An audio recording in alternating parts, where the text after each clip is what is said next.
যদি জীৱনত সুখী হ'ব বিচাৰিছে, যদি জীৱনত সফল হ'ব বিচাৰিছে, এটা ফৰ্মুলা দিওঁ, সেইটো ফৰ্মুলা সদায় মনত ৰাখিব। এইটোক কোৱা হয় NMC ফৰ্মুলা, ন' মোৰ কমপ্লেইন।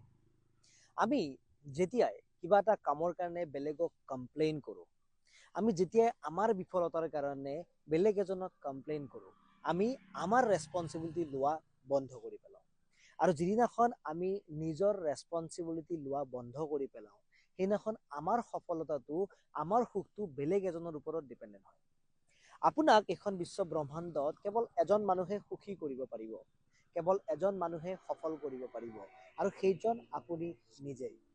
আজি আপোনাৰ লগত যি হৈ আছে, সেয়া কেৱল আপোনাৰ বাবে হৈ আছে, বেলেগ কাৰো বাবে নহয়।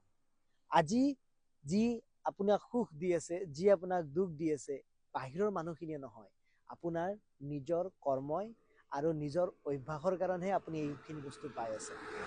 গতিকে যেতিয়াই আপুনি ভৱিষ্যতে সফলতা আৰু সুখ বিচাৰি হাবাথুৰি খায়, তেতিয়া সদায় নিজৰ পিনে এবাৰ চাব, আৰু এই গোটেইখিনি কৰ্মৰ ৰেছপনচিবিলিটি আপুনি লৈ পেলাব। আপোনাৰ যদি সুখৰ দায়িত্বভাগ আপুনি বেলেগক দি ৰাখিছে, তেতিয়াহ'লে কিন্তু আপুনি সুখী হ'ব নোৱাৰিব। আপোনাৰ সফলতাৰ দায়িত্বভাগ যদি আপুনি আন কাৰোবাক দি ৰাখিছে, আপুনি কিন্তু সফলো হ'ব নোৱাৰিব।